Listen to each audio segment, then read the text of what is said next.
Hello guys! Kumusta na po kayo? Welcome back po ulit sa Lutong Pinoy sa Amerika. And for today's video po, tayo po ay magluluto ng creamy maha blanca. Ito po yung mga kailanganin natin sangkap para po sa ating recipe for today. Paki-screenshot na lang po.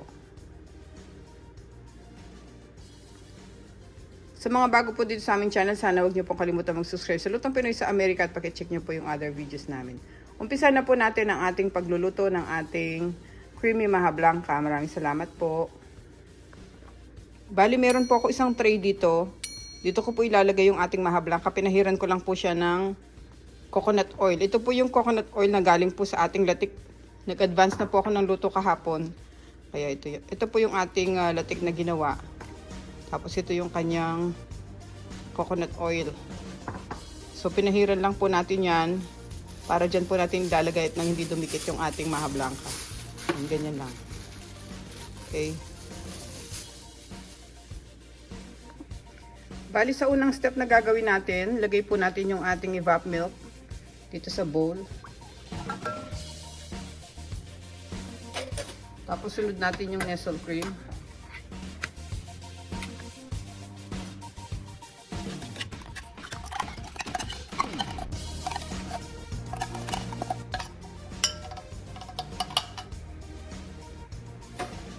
Diyan maglalagay tayo ng vanilla.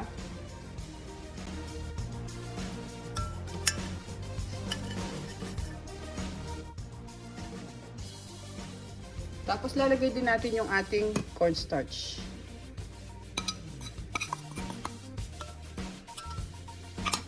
Mix muna natin yan.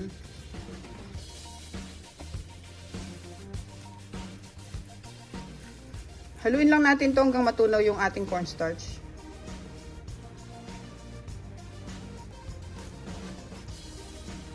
Napakadali lang lutuin ito guys, basta babantayan nyo lang sa halo.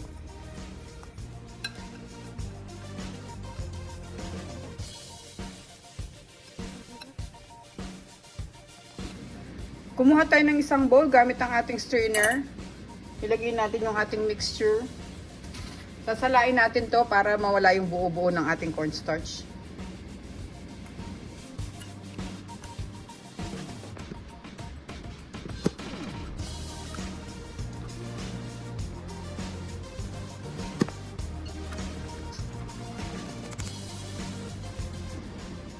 Set aside muna natin tong ating mixture.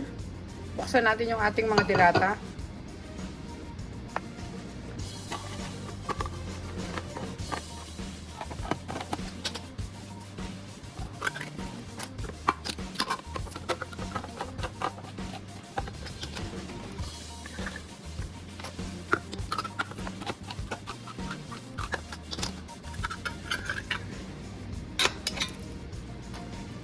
Itong ating sweet corn, tanggalan natin siya ng tubig.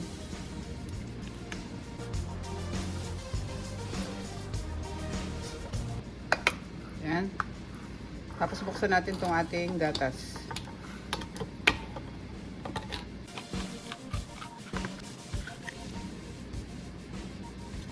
Yan, ready na lahat guys. Pwede na natin lutuin yung ating creamy maha blanca. Paiti tayo ng kawali. Dito na lang natin lulutuin. Buksan natin yung stove. Habang umiinit siya, pwede na natin ilagay yung ating gata.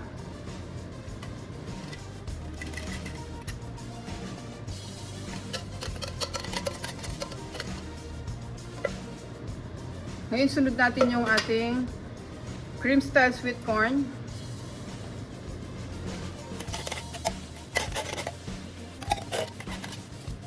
Bubuhos na rin natin yung condensed milk.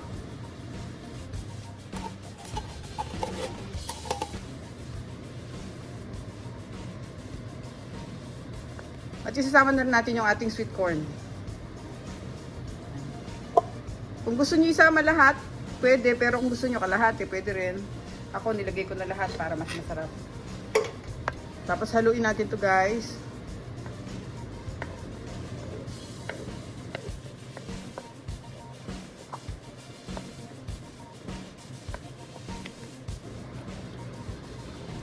Hintayin natin siya kumulo.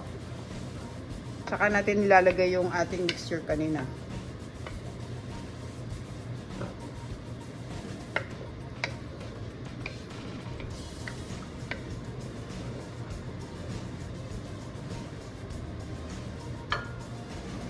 Guys, medyo kumukulo na siya. Naalala ko pala yung apoy natin dito dapat malakas, no?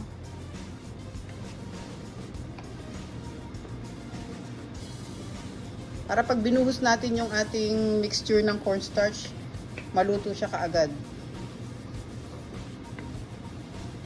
Para hindi tayo matagal maghalo. Pwede na natin ibuhos yung ating cornstarch mixture. Nasa malakas na apoy pa rin tayo. Yan, wag lang tayong tumigil maghalo guys. Dahan-dahan natin siyang ibubuhos.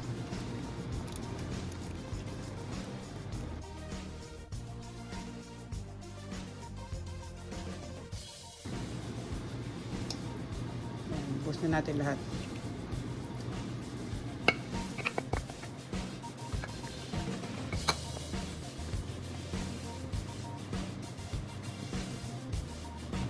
Kung napapansin nyo guys, yan, medyo nagbubuo na siya, parang nagiging paste na siya. Hinaan na natin yung apoy sa medium. Basta wag lang natin siyang tigilang haluin para hindi siya dumikit. Hindi siya masunog sa baba.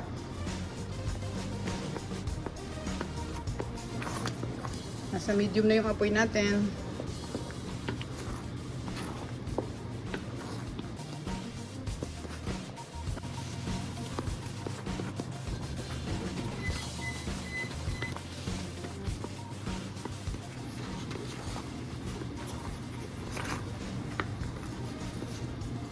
Kapag hinahalo natin siya ng ganito at hindi na siya dumidikit sa kawali, ayan o, sumasama na siya lahat. Wala na siyang liquid at lumalapot na siya. Malapit na siya maluto. I-ready na natin yung ating tray kanina na nilagyan natin ng coconut oil.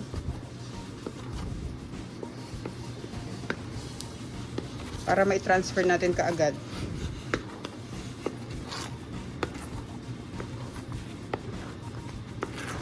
Yan. Pag ganyan na siya, pwede na yan. Pwede na natin i-off yung ating stove. Luto na siya. Tingnan nyo, oh. Sumasama na siya, oh. Yan.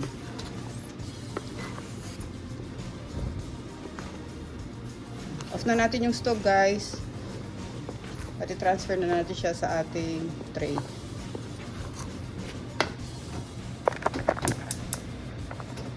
Guys, na-transfer ko na siya dito sa tray, hindi ko na ipakita kasi yung cellphone natin naghang. So ito, nilagay ko na siya dito. Yan. Kasama na lang natin yung iba pa. Hindi ko napansin, naghang pala yung phone ko. So ilagay natin tong natira pa. Tapos pagkalagay natin guys, papahiran agad natin siya ng coconut oil sa taas gamit ang ating plastic gloves. Para ma-form natin siya ng maayos. Yan. Gamit tayo nitong plastic. Hawak-hawakan lang natin ng ganyan para mag-flat siya. Para maganda yung magiging form niya.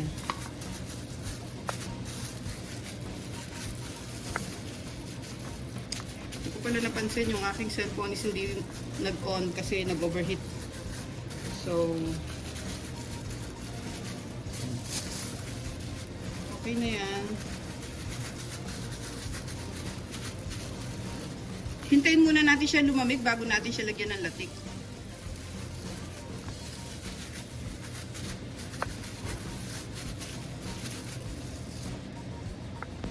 Ngayon okay na siya. Pwede na natin siya hiwain. Lagyan natin siya ng latik.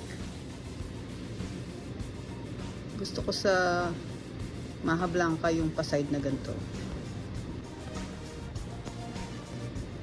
Although hindi pa pala siya masyadong malamig guys, pero pwede na natin siya lagyan ng hiwa at latik sa taas.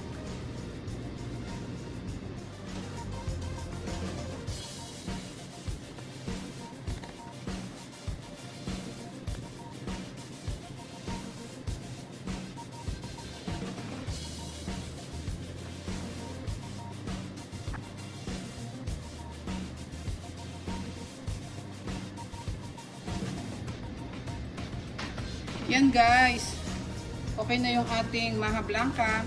So meron pala akong recipe ng budbud at saka ng latik sa ating YouTube channel, paki-check nyo na lang.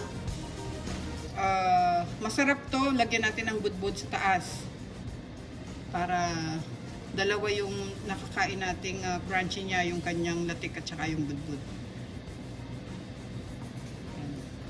Okay guys, ito na po ang ating recipe for today, ang atin pong creamy maha blanca. Napakasarap po niyan, lalo-lalo na po ngayong Pasko. Pwede po natin siyang ternuhan ng green tea or kaya kape. Maraming salamat po ulit sa panonood guys. Sana po nagustuhan niyo po yung ating recipe for today. At huwag niyo po kalimutan mag-subscribe sa Lutang Pinoy sa Amerika. Pakicheck niyo po yung other videos namin. Thank you so much guys. Ito na po ang ating creamy maha blanca. Ingat po tayong lahat at maraming salamat po sa Diyos sa panibagong araw. Thank you po.